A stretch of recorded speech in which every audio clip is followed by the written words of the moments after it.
जय, पवन सुत हनुमान स्वामी की जय। लागता कपीचे नखाग्र सांडिले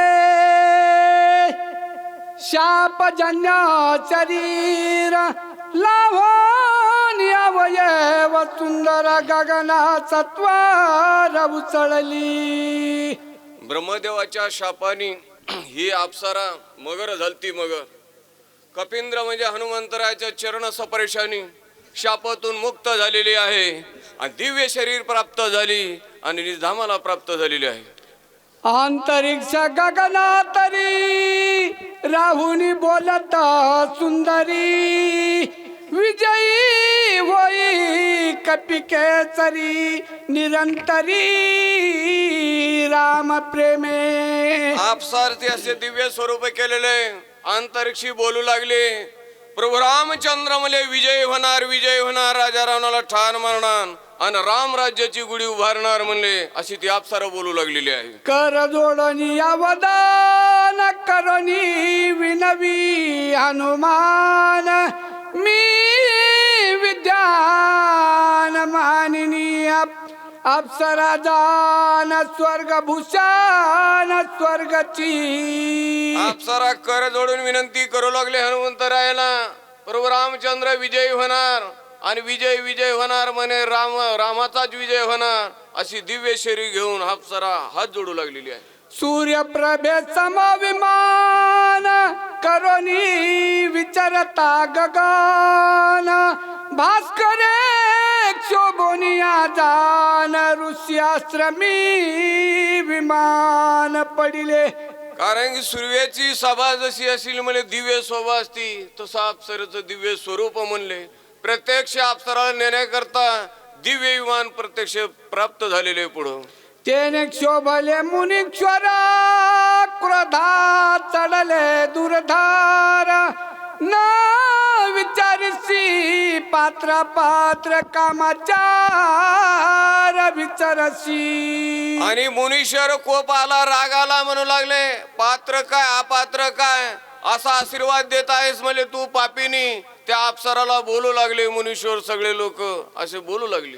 महाग्रह जैसा कोणी मुनी झोंबे दाटोनी तैसी आलीची धावोनी आश्रम लक्षणी पापिनी। कारण की ही पापिनी तू म्हणले, एखादा सर्प जसा झोंबाव म्हणले तसं तो आश्रमाच्या ठिकाणी आली म्हणले, असे ऋषी बोले रागवले, रागाच्या भरात त्या अप्सराला बोलू लागले। ग्रहायसी धावसी ते तू महाग्रही ऐसे शापिले वेगसी तेने ग्रह तत्वासी पावले।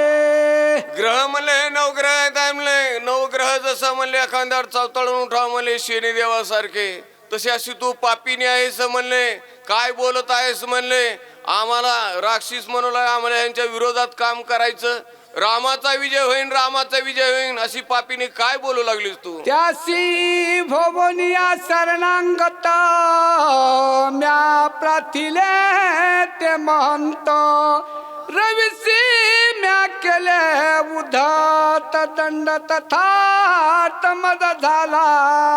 कारण की म्या शाप द्याला म्हणले आणि विघ्न करण्याकरता पाठीलं होतं म्हणले, आणि हे काय विचित्रच घडलं म्हणले, असं आताच्या आताच म्हणले शाप देतो असे ऋषी म्हणून लागले। साधुशी जो करी छळना अथवा करी उदपन किंवा करी जो येळन तात्काळ पतान तो पावे। जो कोणी साधूला मुनीला ऋषी मुनीला छळ करीन म्हणले, त्याची विटंबना करीन, अपमान करीन, त्याचं एकनाथ महाराज म्हणले आत्ता पतन म्हणजे नरकाला गेल्याशिवाय राहत नाही तो जीव, म्हणून साधूला कोणी छळवणी, देवाला कोणी निंदा करूनी, असं एकनाथ महाराज बोलू लागले। नवती पुराणीच्या कथा माझा अनुभव प्रत्यक्ष आता जे उपेक्षिती साधू संता त्यासी खस्ता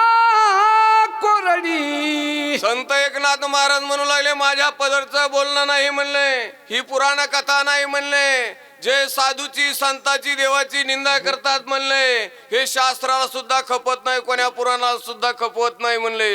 म्हणून साधूची निंदा कोणीच करू नये. ऐसे विनविता ऋषी जना तेही होवनी प्रसन्न मदत दिले वरदान तुझे उदरान हनुमंते. कारण की असंच ऋषी मुनीने विनंती केली, वचने दिला म्हणले आणि आशीर्वाद दिला म्हणले तुझा उद्धार कोणाकडून होईल म्हणले. श्रीराम भक्ताचं दर्शन झाल्याच्या नंतर स्टेजवर बसल्या बसल्या बोलू नका कृपया. वचने दिलेलं आहे. तू राहुनी जळवाची धरिसी कपीच्या पायासी स्पर्श होता सज्जनाची तेने उदरची सत्संगे. असा अप्सराला शाप होता म्हणले, जळवाशी म्हणजे मर्गीन होऊन राशीन म्हणले तू. आणि राम भक्ताचा म्हणले चरण स्पर्श झाला तुझा तात्काळ उद्धार होईन म्हणले. असं संताच्या चरणात महत्व आहे म्हणले दर्शनात. सत्संगास्तव काही पाही संसार तरती ते देही इतर शाप बापुडे काही मुक्त होई जे सत्संग. सत्संगाचा महिमा एवढा एकनाथ महाराज म्हणले. पुढील सूचक संतांचे पांडुरंग महाराज पायी हा माझा चिंचपूर. विश्वास सर्व भावी वाचक झालो त्यांचा. यशवंत लांब महाराज चिंचपूर. तरपासून मी येथा वर्षायुत युत होते मी तुझी वाट पाहत झाले निर्मुक्त तुझे ती नियाजी. अप्सरा म्हणू लागली म्हणले मी ब्रह्मदेवाच्या शापाने बहुत काळ्या जळात म्हणले मगर होते म्हणले. हनुमंताचा चरण स्पर्श झाला तुझ्या पायाने ह्या देहातून मी मुक्त झालेले अप्सरवासी बोलू लागलेले आहे.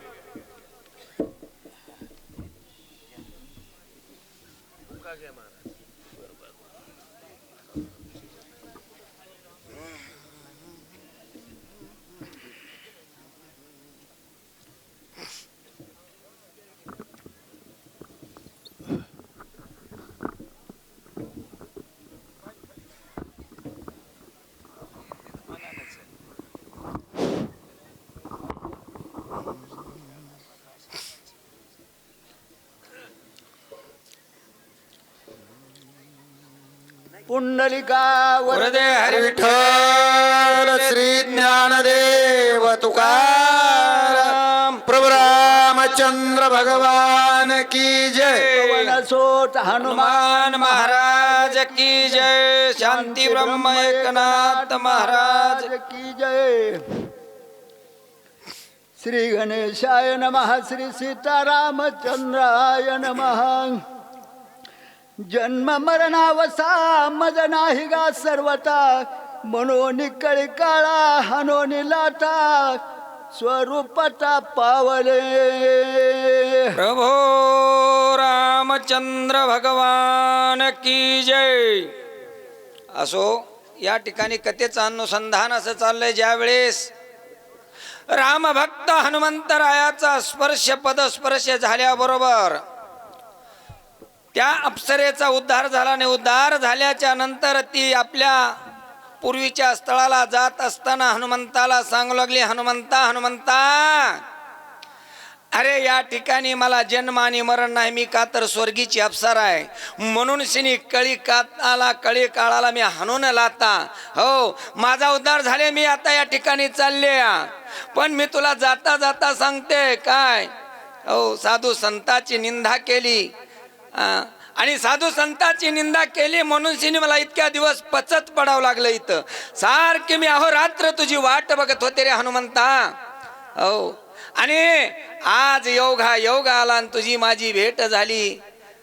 चला काळ नेमीनं का पाठविना हनुमंताला मरण येईल तिथं अनायासे म्हणून पाठवलं होतं, पण उद्धार माझा झाला आणि आता तुझा विजय झाल्याशिवाय राहणार नाही.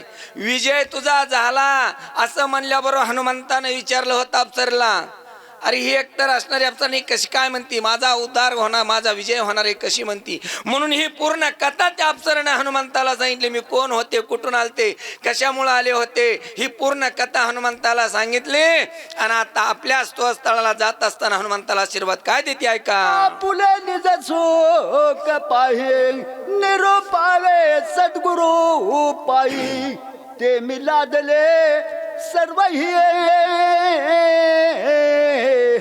झाले उतराई भवश्रमा. हनुमंता हनुमंता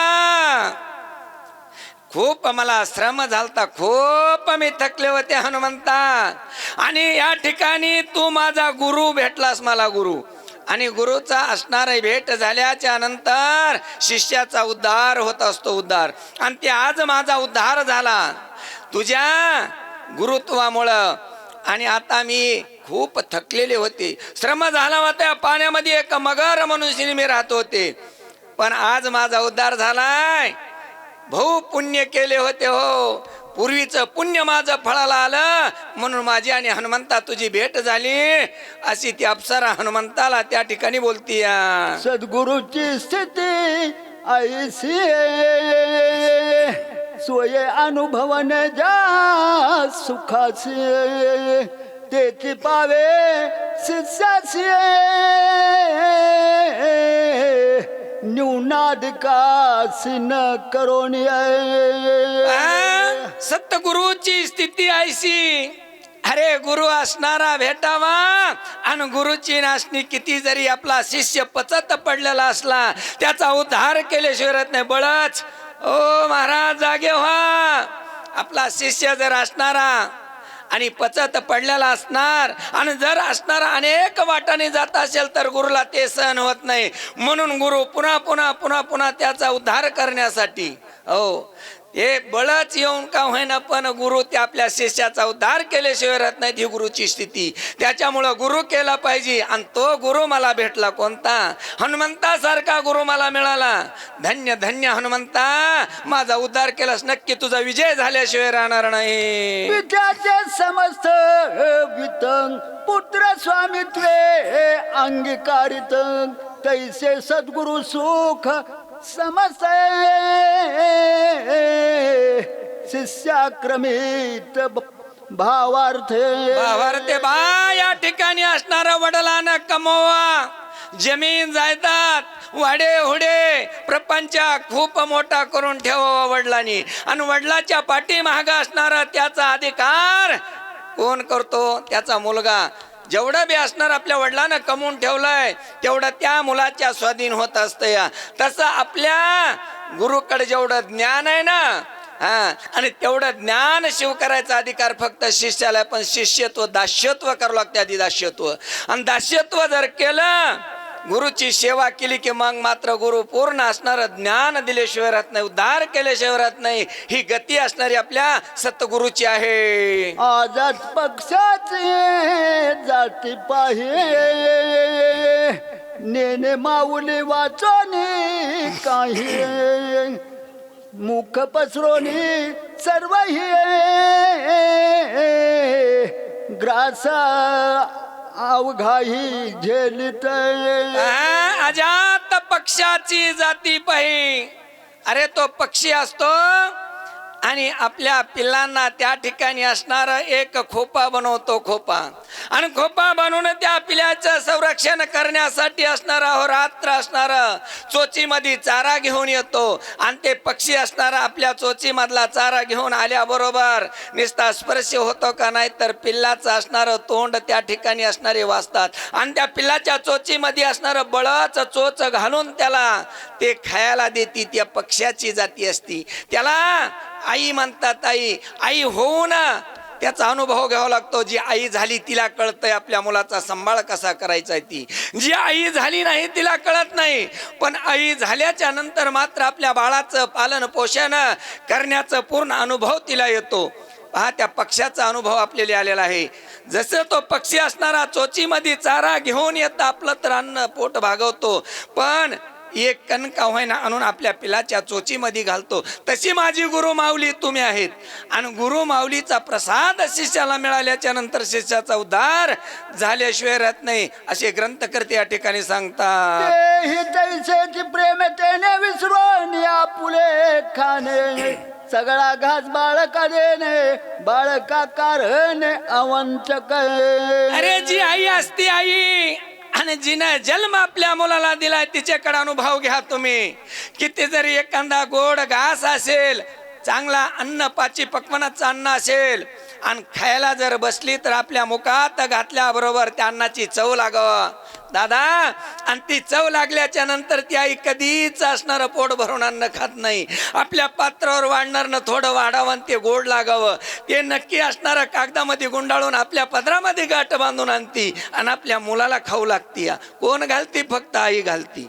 जिनं जन्म बाळाला दिलाय तीच घालती. हो, दुसऱ्याला त्याची असणारी अनुभव नाही. तशी माझी गुरु माऊली हनुमंता, तू गुरु झालास आणि माझा उद्धार केलास, याचा आनंद त्या अप्सरेला झालाय. तूच माझा ईश्वरू, तूच माझा सद्गुरु, मददिना उद्धारू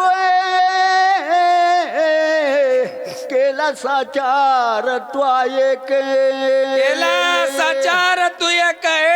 हनुमंता हनुमंता, तूच माझा गुरु आहेस, तूच माझा असणारा खरा आधार आहेस, आधार. आणि तुझी आणि माझी भेट झाली आणि तुझ्या पदस्पर्शामुळं माझा उद्धार झाला. म्हणून त्या अप्सरेला आनंदमय असे झालाय. याच्यासाठी गुरु केला पाहिजे, गुरुची सेवा केली पाहिजे. अनुभवाच्या गोष्टी तर त्या अप्सरेनं सांगितलं. पूर्वीच्या कथा सांगायची गरज नाही, अनुभवातून बोलते अशी ती अप्सरा त्या ठिकाणी हनुमंताचं धन्यवाद.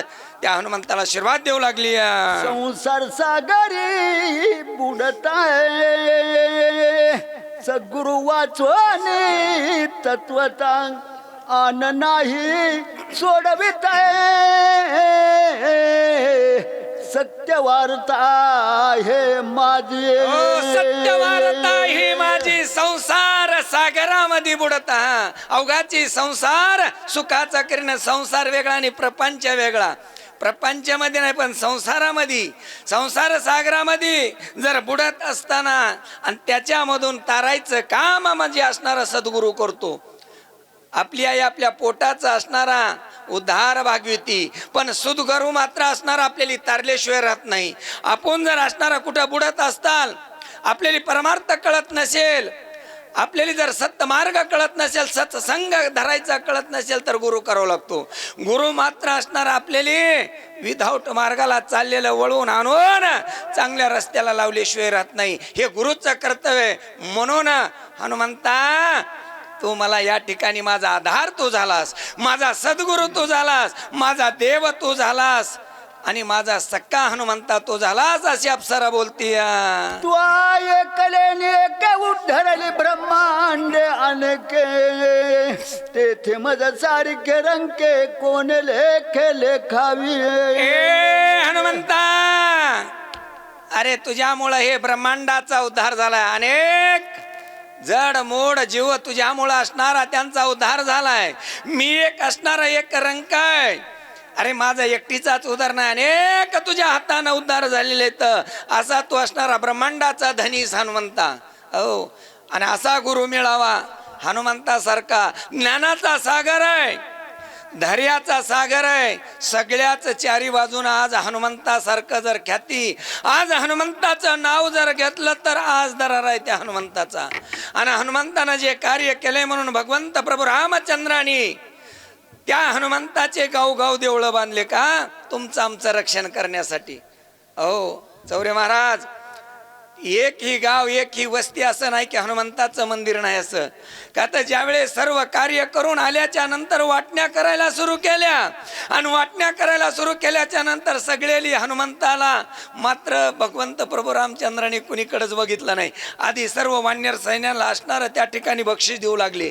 सीता मातेला विचार पडला, ज्या हनुमंताने एवढं माझ्या कार्य केलं आणि त्या हनुमंताला माझे स्वामी काहीच देत नाहीत.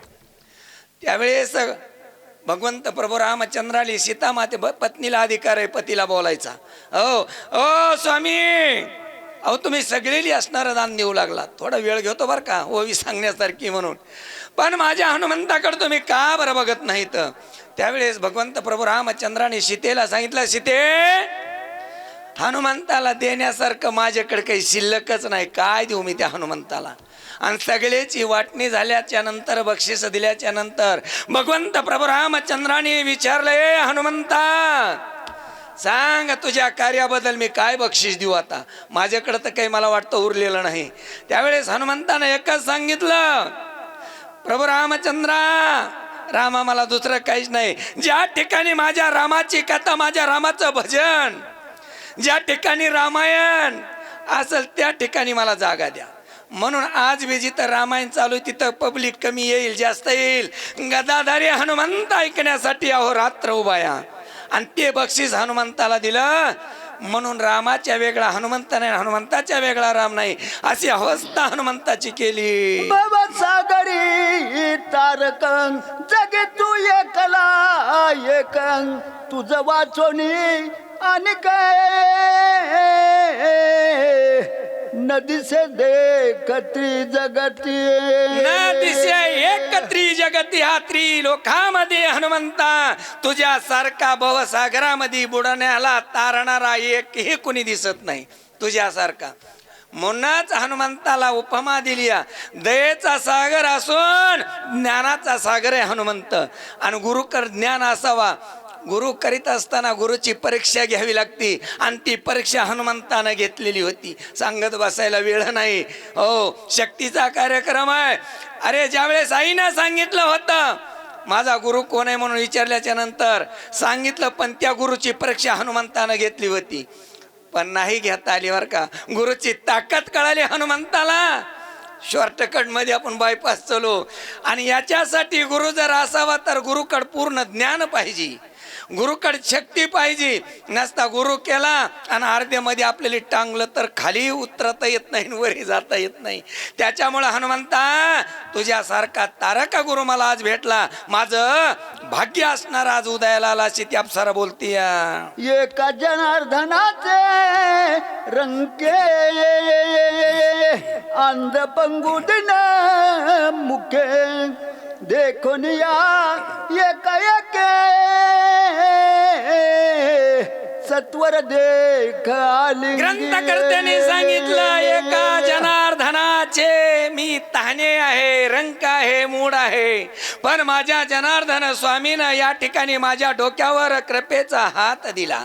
आणि कृपेचा हात माझ्या स्वामीनं दिल्यामुळं मी ही रामकथा लिहिली. नाही तर मी कोण आहे? एक अज्ञानी रंक आहे. हो, नावाला धनी मी, नावाला हो नामधारक आहे मी. आणि तुम्ही माझ्यावर डोक्यावर हात दिला म्हणून एवढा मोठा असणारा रामायणासारखा ग्रंथ लिहिला. अहो रामायणामध्ये पूर्णच आपली संसार प्रपंच करण्यासारखं शिकण्यासारखं आहे. रामायण जर चित्त देऊन ऐकलं, अहो एक एक ओवीमधलं एक एक अक्षर जर नुसतं आपल्या सोबत नेलं तर मला वाटतं प्रपंचामधून मी माणूस फेल जाणार नाही आणि परमार्थामधून फेल जाणार नाही. असा ग्रंथ असणारा माझ्या हाताने लिहून घेतला असा आहे ग्रंथ करते या ठिकाणी सांगता. नाम एक, रूप एक, वर्णाश्रम धर्म एक, जगी जनार्दन एक, नाम तारक त्रिजगती. हो, या नामाचा महिमा तुझं न कळे मेघ श्यामा. भगवंता तुझ्या नामाचा महिमा काय आहे? ह्या त्रिलोक्यामध्ये जर तरायचं असेल तर राम नाम घ्यावा लागल. अहो रात्र जे असणारे आपल्या गुरुची सेवा करतो, भगवंताचं नामस्मरण चिंतन करतो, त्याच्यापेक्षा दुसरं कुठलंच पुण्य नाही. हो, याच्यामुळं असणारं खरं जर तारणार आहे तर एकच नाम आहे. कोणचं? अरे ज्या महादेवानं ते असणारे दोन अक्षर स्वतःच्या असणाऱ्या हृदयामध्ये धरले म्हणून असणारी हळहळ शांत झाली. एवढा नामाचा महिमा आहे. एका जनार्दना शरण करोने अप्सरा स्तवन, सांगो पाहे पुढील चिल्ले सावधान परिसावे. ग्रंथकर्त्याने या ठिकाणी सांगितलं, एका जनार्दना शरण, माझ्या जनार्दन स्वामीला मी शरण येऊन शिनी सर्व ह्या अप्सरेचं स्तवन मी या ठिकाणी असणारं माझ्या हाताने लिहिलं. अप्सरेनं असणारी ज्या ठिकाणची कथा आहे ती पूर्ण लिहून काढली, पण आता मात्र इथून पुढं ती अप्सरा जाता जाता हनुमंताला आपल्या गुरुला असणारं पुढचं बाकीत सांगेल. आणि हनुमंताच्या हातानं जे पुढे कार्य व्हायचंय ती माझ्या हातानं माझे जनार्दन स्वामी लिहून घेणार आहेत. आता ग्रंथाचा अध्याय संपला, ग्रंथामधला पुढच्या अध्यायामध्ये ती कथा आपल्याला काय मिळणार आहे. सज्जनांचा स्वभाव पूर्ण दीनदयाळू चातक घन अनाथासी देखता जाणे घेते धावोनी उचलोनी साधू संतांचा आणि सज्जनाचा स्वभाव आहे जगाच्या कल्याणा संतांच्या विभूती आणि देह कष्टविती परोपकारी. सज्जन साधू संतांचा असणारा स्वभाव आहे दीन रंक मूढ अज्ञानी. अरे जर वाया जात असतील तर त्यांच्यासाठी आपल्या देहाला किती जरी कष्ट लागलं तरी चलत चलत एखादा जर पडलेला असलं त्याला उचलून घ्यायचं, त्याला आधार द्यायचा, त्याला साधू संत म्हणायचं. हो, सतसंग म्हणायचं आणि त्याची संगती घडावी. नसता एखाद्यावर जर तुम्हाला सांगतो वेळ जर आली तर त्या वेळेचा जर आपण गैरफायदा घेतला तर त्याला संत म्हणता येणार नाही. अरे एखादा गोरगरीब आहे, मूढ आहे, अज्ञान आहे आणि त्याचं हित जर करण्यासाठी साधू संतांनी आपला जर देह त्या ठिकाणी कामाला लावला त्यांना संत म्हणायचं. कुणालाही संत म्हणू नका. हो, असं जर असणारे माझे गुरु इथं ग्रंथकर्त्याने या ठिकाणी सांगितलं, हे सज्जनाचा स्वभाव सांगितला आणि हे रामायणामधून आपण ऐकावं. थोडक्यामध्ये सांगतो, एक गरीब मनुष्य आहे, त्याची मुलगी लग्नाला आलेली, पैसा जवळ नाही दादा, आणि मुलीचं लग्न तर करणं 100% गरजेचं आहे. त्या ठिकाणी अशाला आधार द्या. ते साधू संत आपण कोण आहेत, माणसंच आहेत ना. अरे पैसे त्याला हातभार लावा, बुडी तर देऊ नका, उसने पैसे द्या कमीत कमी. आणि त्याच्या मुलीचं लग्न झाल्याच्या नंतर जसे येतील तसे त्याच्याकडून घ्या. याच्यापेक्षा मोठं पुण्य करायची गरज नाही. एक मुलगी जर त्याची जर तुम्हाला सांगतो चांगल्या घरी दिली, आपल्या पैशाचा आधार मिळाला आणि त्या मुलीचा जर संसार चांगला झाला तर त्याच्या इतकं पुण्य कोणचं नाही. याला साधू संत म्हणायचं आणि रामायणामधून ते घेऊन जायचं, बाकी काही घेऊन जायचं नाही. हो, शेजाऱ्याचा जर कुठं एखादा जर अडलं नडलं तर त्याला तुम्ही आधार द्या, गरीबाला आधार द्या. थोडा वेळ लागायला लागलाय पण संसार सुखाचा करायचा असेल तर रामायणामधून घेऊ जा, 100% संसार सुखाचा होईल. चला. गोड लागेल जमानस देवांचो निस्व गोत्रासी ने दोन्ही स्त्री पुत्रासी अनाथासी अर्पित. अरे ज्या ठिकाणी आपल्याकडे पैसा असेल, अडका असेल, धन द्रव्य भरपूर कमविलंय, पण जे काही अनाथ आहेत, गोरगरीब आहेत ना, त्या गोरगरिबाला आपण त्याचा एक चाराण्याचा तरी भाग त्याला आधार दिला पाहिजे, तर त्या पैशाचा आपल्याला फायदा होईल. नसता कमविलं आणि एखादा जर आपल्या देखात जर अन्न वाचून मरत असेल, आज राज्याचं काम या गोरगरिबाली फुकट अन्न घालतोय आपला राजाचा आहे ना आपला केंद्रामधला. आज कोण पैसे मोजतो सांगा? त्या राशनचे पैसे कोणी देतं का? हो, फुकट अन्न तुम्हाला आम्हाला गोरगरिबाला खायला आहे. फुकट गोरगरिबाला असणारा अन्न तुम्हाला तेल मिठासाठी पैसे येतं, लाडक्या बहिणीला पैसे, अनाथ ज्याला आधार नाही त्याला निराधारचा पगार आहे. आणि हे आपलं सुद्धा कर्तव्य म्हणून आपण आधार दिला पाहिजे, त्याला साधू संत म्हणायचं. या परिमी अनाथ भव दरिद्र होतो पीडित एका जनार्दनी येथे केला सनाथ त्रिजगती. केला सनाथ त्रिजगती. मी एक असणारा पीडित होतो, गरीब होतो, कोण सांगतात? अरे ज्याने हा रामायणासारखा ग्रंथ लिहिलाय ते स्वतःला किती समजिते सांगा. थोडं आलं की मी मी मी मी मी मी मी पणा येऊ देऊ नका, अहंकार येऊ देऊ नका. आणि तो असणारे ग्रंथ करते सांगत माझ्या जनार्दन स्वामीनं मला या ठिकाणी आशीर्वाद दिला आणि माझ्या हाताने एवढा मोठा ग्रंथ लिहून घेतला. ही माझ्या जनार्दन स्वामीची कृपा माझ्यावर आहे. त्याच्यासाठी सत्संग धरा. सत्संग धरल्याच्या नंतर 100% फायदा झाल्याशिवाय राहणार नाही. झाले अप्सरा उद्धरण पुढे काळ नेहमीचे मर्दन शरण गोड निरूपण उरले. मध्यामध्ये असणारा शेवटपर्यंत आता अप्सरेचा उद्धार झाला आणि अप्सरेचा उद्धार हनुमंताच्या असणाऱ्या संगतीमुळं स्पर्शमुळं झाला. संत चरण रज लागत सहज वासनेचे बीज जळून जाई. वासना झालेली असणारी ती अप्सरा आणि ती एक ग्रहा म्हणून शिनी त्या पाण्यामध्ये पडली होती. तिचा उद्धार झाला. आणि आता जो असणारा कपट करून आलेला काळ नेमी, जो असणारा संन्यासी बनलाय, पोवाले. जो तपस्वी बनलाय आणि त्याचं खरं